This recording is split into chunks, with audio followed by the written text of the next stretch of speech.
ഈ പുണ്യ അൾത്താരയിൽ കയറി നിന്ന് സാക്ഷ്യം പറയാൻ എന്നെ അനുവദിച്ച കൃപാസനം അമ്മയ്ക്കും തിരുക്കുമാരനും 1000 നന്ദി. എൻ്റെ പേര് റീന. ഞാൻ ഓസ്ട്രേലിയയിലെ നേഴ്സായിട്ട് ജോലി ചെയ്യുന്നു. ഞങ്ങൾ ഫാമിലിയായിട്ട് അവിടെയാണ്. 2022 ഞാൻ ജോലിക്കിടെ എൻ്റെ നടുവ് ഇഞ്ചുറി ഉണ്ടായി. L4 L5 ഡിസ്ക് തെന്നി നെർവ് ട്രാപ്പായിട്ട് എനിക്ക് നടക്കാനും പറ്റില്ല, ഇരിക്കാനും പറ്റില്ല, ഒന്നും ചെയ്യാൻ പറ്റത്തില്ലാത്തൊരവസ്ഥയിൽ ഞാൻ എത്തി. അവർ എനിക്ക് സീറോയിഡ് ഇഞ്ചക്ഷനൊക്കെ തന്നു. എന്നിരുന്നാൽ എനിക്ക് വലിയ മാറ്റങ്ങളൊന്നുമില്ലായിരുന്നു. വളരെയധികം വേദനയിൽ സഫർ ചെയ്തിരുന്ന സമയത്ത് ഞാൻ യൂട്യൂബിലൂടെ ധ്യാനങ്ങൾ കാണുമായിരുന്നു. അങ്ങനെ കണ്ടപ്പോഴാണ് കൃപാസനം ചാനൽ കയറി വരികയും അച്ഛൻ്റെ ധ്യാനങ്ങൾ കൂടാൻ എനിക്ക് അവസരം ലഭിക്കുകയും ചെയ്ത് ഞാനത് കൂടുതൽ എന്നെ അത് ആകർഷിച്ചുകൊണ്ടിരുന്നു. ഒത്തിരി സാക്ഷ്യങ്ങൾ ഞാൻ കേൾക്കുമായിരുന്നു. ഞാൻ അത് കഴിഞ്ഞ് ലൈറ്റ് കാൻഡിൽ പ്രയർ ഇട്ട് പ്രാർത്ഥിച്ചു. എനിക്ക് തന്നെ ഒരു ധൈര്യം അതോടെ ഉണർന്നു. ഞാൻ കൂടുതൽ പ്രാർത്ഥിക്കുവാനും ഞാൻ മാതാവിനോട് പറഞ്ഞു, മാതാവേ, എനിക്ക് അവിടെ നിന്ന് യാത്ര ചെയ്ത് ഇവിടെ വരാൻ അവസരം കിട്ടിയാൽ ഞാൻ ഇവിടെ വന്ന് ഉടമ്പടി എടുത്തിരിക്കുമെന്ന്.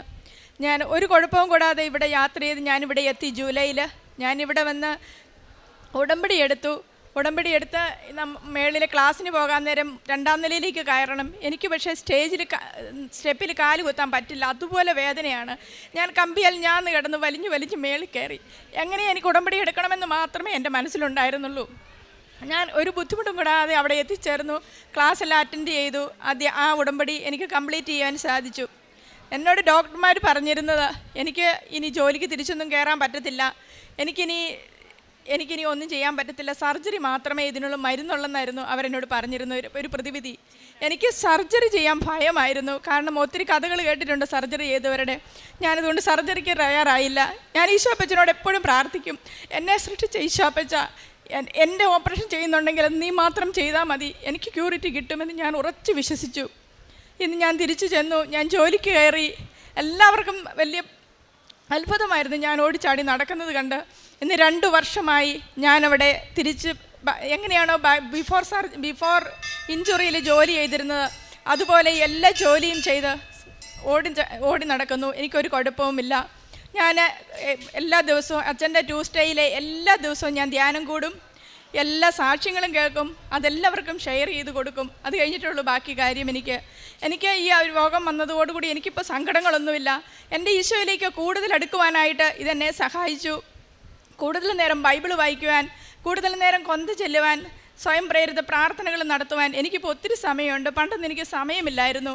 കൂടുതൽ സമയം ഞാൻ അല്ലാതെ കാര്യങ്ങൾക്കായിട്ട് ചിലവഴിക്കുമായിരുന്നു. ഇപ്പോൾ എനിക്ക് പണ്ടൊക്കെ ഒത്തിരി സിനിമകളൊക്കെ കാണുമായിരുന്നു. ഇന്ന് എനിക്ക് അതിനൊന്നും നേരമില്ല. എനിക്ക് എൻ്റെ ഈ പ്രാർത്ഥനയ്ക്കും ബൈബിൾ വായനയും ഇത് കഴിഞ്ഞിട്ടേ ഉള്ളൂ എനിക്ക് ബാക്കിയൊരു കാര്യമുള്ളൂ. വാർഡിലൊക്കെ ചെന്ന് ഞാൻ ഇവിടുന്ന് ഇംഗ്ലീഷ് പത്രങ്ങളുമൊക്കെ മേടിച്ചുകൊണ്ട് കൊണ്ടെടുത്ത് എല്ലാവർക്കും കൊടുക്കും. കാരണം എൻ്റെ അവസ്ഥ അറിയാവുന്നവർക്ക് ഞാൻ ഈ പത്രങ്ങൾ കൊടുക്കുമ്പോൾ അവർ പറയും, ഞങ്ങൾക്ക് വേണ്ടി നീ പ്രാർത്ഥിക്കണമേ എന്ന്. അവരോട് ഞാൻ പറയും, നിങ്ങൾ പ്രാർത്ഥിക്കുക, അപേക്ഷിച്ചാൽ ഒരിക്കലും ഉപേക്ഷിക്കത്തില്ലാത്ത ദൈവമാണ് നമ്മളോട് കൂടെയുള്ളതെന്ന്. എനിക്ക് വെളിയിലൊക്കെ ഇറങ്ങിക്കഴിഞ്ഞു കഴിഞ്ഞാൽ ഭയങ്കരമായിട്ട് തടിച്ചു പൊങ്ങുന്ന ഒരു അലർജി രോഗമുണ്ടായിരുന്നു. ചുമ്മാ ഒന്നും കൊതുകുത്തിയോ അങ്ങനെയൊന്നുമല്ല, ചുമ്മാ തടിച്ചു പൊങ്ങുന്ന ഒരു രോഗമായിരുന്നു. അത് കഴിഞ്ഞിട്ട് ഞാൻ ഈ ഉടമ്പടി എടുത്തതിന് ശേഷം ഉടമ്പടി വസ്തുക്കൾ ഉപയോഗിക്കുകയും പ്രാർത്ഥിക്കുകയും ചെയ്തതിൻ്റെ ഫലമായിട്ട് എനിക്ക് ആ രോഗം ഇപ്പോൾ ഇല്ല. എടുത്ത 1 മാസമൊക്കെ കഴിഞ്ഞ് പിന്നെ ഇന്ന് വരെ ഞാൻ അത് കഴിഞ്ഞ് നോട്ട് ചെയ്തില്ല. കുഞ്ഞുങ്ങൾ പറഞ്ഞു, മമ്മിക്ക് ഇപ്പോൾ അങ്ങനെ ഒരു പ്രശ്നമില്ലല്ലോ, എന്ത് കാണിച്ചാലും ദേഹത്തൊന്നും ഒരു കുഴപ്പമില്ല, എനിക്കൊരു അലർജിയുമില്ല ഇപ്പോൾ. അതുപോലെ എൻ്റെ കാലിൻ്റെ വിരളയിൽ ഒരു വീൽ ചെയർ കയറി ഫ്രാക്ചർ ഉണ്ടായിരുന്നു. പക്ഷേ ഡോക്ടർമാർക്ക് അത് ഹീൽ ചെയ്യാത്ത എന്നാണെന്നറിയില്ല. കാരണം പിന്നെ 6 ആഴ്ചയായിട്ടും പിന്നെയും വേദനയും നീരുമൊക്കെ ആയിരുന്നു എനിക്ക്. ഞാൻ ഉടമ്പടി വസ്തുക്കൾ ഉപയോഗിച്ച് തൈലം ഉപയോഗിച്ച് അവിടെ കുരിശ് വരയ്ക്കുമായിരുന്നു. അത് കഴിഞ്ഞ് വെള്ളത്തിൽ ഉപ്പിട്ടിട്ട് കാലുമുക്കി വെക്കുകയൊക്കെ ചെയ്യുമായിരുന്നു. ഇപ്പം എനിക്ക് അങ്ങനെ ഒരു വേദനയില്ല. അത് പൂർണ്ണമായിട്ടും ഹീലായി. പള്ളിയിലൊക്കെ ചെന്ന് കഴിഞ്ഞാൽ എൻ്റെ ഈ നടുവേദനയുടെ പരമായിട്ട് എനിക്ക് മുട്ടയിലൊന്നും നിൽക്കത്തില്ല. പള്ളിയിൽ ചെല്ലുമ്പോൾ അമ്മച്ചിമാരും അപ്പച്ചന്മാരും ഒക്കെ മുട്ടാൻ നിൽക്കുമ്പോൾ ഞാനിങ്ങനെ കയറി കസേരയിലിരിക്കുമ്പം വളരെ സങ്കടമായിരുന്നു. ഞാൻ കരയായിരുന്നു ഈശോയെ നോക്കി. എനിക്ക് വിഷമമാണ് അപ്പച്ചാ, എനിക്ക് മുട്ടയിൽ നിൽക്കണമെന്നും പറഞ്ഞ്. ഞാൻ ഒരു ദിവസം എനിക്കിങ്ങനെ പുഷ് ചെയ്തുപോലെ തോന്നി പുറകിൽ നിന്ന്. ഞാൻ മുട്ടയിൽ നിന്നു. അതുപോലെ ഇന്ന് വരെ എനിക്കൊരു കുഴപ്പമില്ല മുട്ടയിൽ നിൽക്കാൻ. എത്ര നേരം വേണേലും നിൽക്കാം. ഇന്നാണെ തന്നെ ഇവിടെ നിന്നു. എനിക്കൊരു കുഴപ്പമില്ല. ഇന്ന് ഞാൻ പൂർണ്ണമായി സൗഖ്യമുള്ളവളായി എല്ലാവരുടെയും മുന്നിൽ സാക്ഷ്യപ്പെടുത്തുന്നു. ഇതെല്ലാം തനിക്ക് നേടിത്തന്ന എൻ്റെ പരിശുദ്ധ അമ്മയ്ക്കും തിരുക്കുമാരനും 1000 നന്ദി. എൻ്റെ ജീവിതത്തിൽ ഞാൻ പ്രേക്ഷിത പ്രവർത്തനങ്ങളൊക്കെ ചെയ്ത് ഈ കൃപാസനം പേപ്പർ ഞാൻ എല്ലാവർക്കും കൊണ്ടേ കൊടുത്തു. ഇവിടുന്ന് കുറേ ഇംഗ്ലീഷ് പേപ്പറുകളും കൊണ്ടുപോയി അവിടെ എല്ലാവർക്കും വിതരണം ചെയ്തു. അന്യമതസ്ഥരായ ആൾക്കാർക്കൊക്കെയാണ് കൂടുതൽ കൊണ്ടേ കൊടുത്തത്, ഇംഗ്ലീഷുകാർക്കൊക്കെ കൊണ്ടുപോയി കൊടുത്തു. പിന്നെ ആണെങ്കിൽ ഇവിടെ ഓർഫനേജിലൊക്കെ സാമ്പത്തികമായിട്ട് സഹായിച്ചു. അവർക്ക് വസ്ത്രങ്ങൾ മേടിച്ചു കൊടുക്കാനും ഭക്ഷണത്തിനുമായിട്ടൊക്കെ സഹായിച്ചു. രോഗികളെ ശുശ്രൂഷിക്കുമ്പോൾ പണ്ട് ഞാൻ ചെയ്തിരുന്നതിനേക്കാൾ കൂടുതലായിട്ട് സ്നേഹത്തോടും കരുണയോടും കൂടി അവരോട് പ്രവർത്തിക്കുവാനായിട്ട് എനിക്ക് സാധിച്ചു. ഇത്രയൊക്കെയാണ് എനിക്ക് ലഭിച്ച അനുഗ്രഹങ്ങൾ. എൻ്റെ കുടുംബത്തിലും ഒത്തിരി മാറ്റങ്ങളുണ്ടായി. ഞാൻ പ്രാർത്ഥിക്കുന്നത് കണ്ട് എൻ്റെ കുഞ്ഞുമക്കളും വന്നിരുന്ന് പ്രാർത്ഥിക്കും.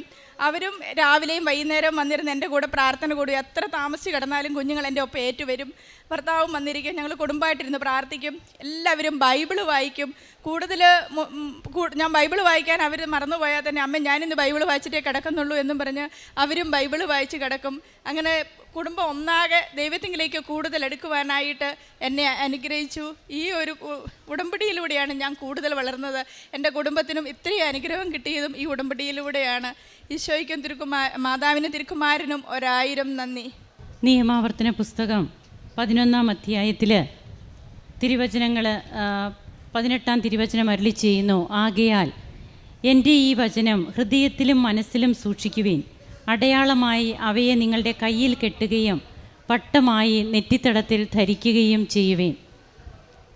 ഉടമ്പടിയെടുത്തതിന് ശേഷം തിരുവചനത്തോടുള്ള ഒരു ദാഹം, തിരുവചന വായന എത്രമാത്രമാണ് ക്രിസ്തീയ കുടുംബങ്ങളിലും അതുപോലെ ഉടമ്പടി എടുക്കുന്ന ഓരോ മക്കളും അവരാരുമാകട്ടെ അവർ വചനമായ ദൈവത്തെ കൊണ്ട് നിറയുകയാണ്. ആ വചനത്തിൽ വചന ദാഹത്തോടെ വായിക്കുവാനും ഗ്രഹിക്കുവാനും ജീവിതത്തിൽ അത് ജീവിക്കുവാനുമൊക്കെ ഒന്ന് ഉത്സാഹിക്കുകയാണ്. നെറ്റിത്തടത്തിൽ പട്ടമായി കെട്ടണം എന്നൊക്കെയുള്ള തിരുവചനം നാം കേട്ടതുപോലെ ഇന്ന് ജീവിതത്തിൽ നിന്ന് മാറാതെ, അതായത് എത്രയോ പ്രാവശ്യം സുവിശേഷമൊക്കെ കംപ്ലീറ്റ് ആയിട്ട് വായിച്ച എത്രയോ പേരുടെ സാക്ഷ്യങ്ങൾ നാം ദിവസവും കേൾക്കുന്നു.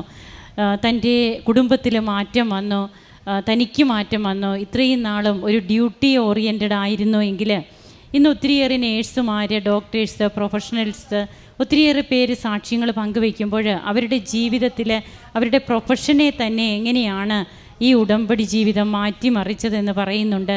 തൻ്റെ പ്രൊഫഷൻ നേഴ്സാണ്. അപ്പോൾ ഇന്ന് കരുണയോടെ രോഗികളോട് പെരുമാറുവാൻ ഇത്രയും നാളും കരുണയില്ലാതിരുന്നു എന്നല്ല, എന്നാൽ കർത്താവിൽ ക്രിസ്തുവിനെ ദർശിക്കുകയാണ് രോഗികളിൽ. അതുതന്നെയാണ് പരിശുദ്ധ അമ്മ പറയുന്നത്. അവൻ പറയുന്നത് പോലെ ചെയ്യുക. ഞാൻ നഗ്നനായിരുന്നു, ഞാൻ രോഗിയായിരുന്നു, ഞാൻ കാരാഗ്രഹത്തിലായിരുന്നു.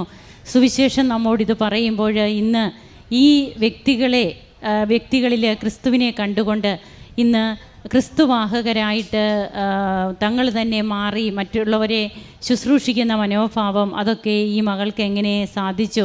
അങ്ങനെ തനിക്ക് ഇനി ജോലി ചെയ്യാൻ പറ്റില്ല, സർജറി അല്ലാതെ മറ്റു മാർഗമില്ല എന്ന് പറഞ്ഞ ഒരവസ്ഥയിൽ നിന്ന് അതേ ഹോസ്പിറ്റലിലേക്ക് താൻ തിരിച്ചു ചെല്ലുന്ന അവസ്ഥ ഇന്ന് പൂർവാധികം ഉത്സാഹത്തോടെ തൻ്റെ ഡ്യൂട്ടികളൊക്കെ ചെയ്യുന്നു. അതുപോലെ ഇവിടെ പറഞ്ഞ ഓരോ കാര്യങ്ങൾ, സഹോദരങ്ങൾ തമ്മിലുള്ള രമ്യതക്കുറവ്, ഇതൊക്കെ ഉടമ്പടിയിൽ നാം വളരെ പ്രത്യേകമായിട്ട് പ്രാർത്ഥിക്കുമ്പോൾ 4 വർഷമായിട്ട് സഹോദരനുമായിട്ട് രമ്യതയിലില്ലായിരുന്നു. അതെല്ലാം ആ പിണക്കമെല്ലാം മാറുവാനും രമ്യതപ്പെടുവാനും കഴിഞ്ഞു. അതുപോലെ തൻ്റെ അലർജി രോഗം 5 വർഷമായിട്ടുണ്ടായിരുന്നതാണ്. അങ്ങനെ ഓരോന്നിലും ദൈവിക ഇടപെടലുകൾ തൻ്റെ ജീവിതത്തിലേക്ക് വന്നു. ഇതെല്ലാം തങ്ങൾക്ക് കിട്ടുന്നത് തൻ്റെ ജീവിതത്തിൽ മാറ്റമുണ്ടായി. അത് കുടുംബത്തെ ആകമാനം ബാധിച്ചു. അങ്ങനെ കുടുംബം ഒന്നിച്ച് ഇന്ന് വിശ്വാസ സ്ഥിരതയിൽ, കർത്താവിനോടുള്ള വിശ്വസ്തതയിൽ എങ്ങനെ നിലനിൽക്കുന്നു എന്നുള്ളതാണ്. ഇതൊക്കെ തന്നെയാണ് it is not by merit but by grace. നമ്മുടെ യോഗ്യതയല്ല, കർത്താവിൻ്റെ കൃപയാണ് നമുക്കെല്ലാം നൽകുന്നത്. നമുക്ക് കരങ്ങളടിച്ച് ഈശോയ്ക്കും അമ്മയ്ക്കും നന്ദി പറയാം. യേശുവേ നന്ദി, യേശുവേ സ്തുതി, യേശുവേ ആരാധന. അത്യപൂർവ ദൈവാനുഭവങ്ങൾ ഇനി നിങ്ങൾക്കും സ്വന്തം. ഈ യൂട്യൂബ് ചാനൽ ഇതുവരെ സബ്സ്ക്രൈബ് ചെയ്തിട്ടില്ലെങ്കിൽ ഇപ്പോൾ തന്നെ സബ്സ്ക്രൈബ് ചെയ്യുക.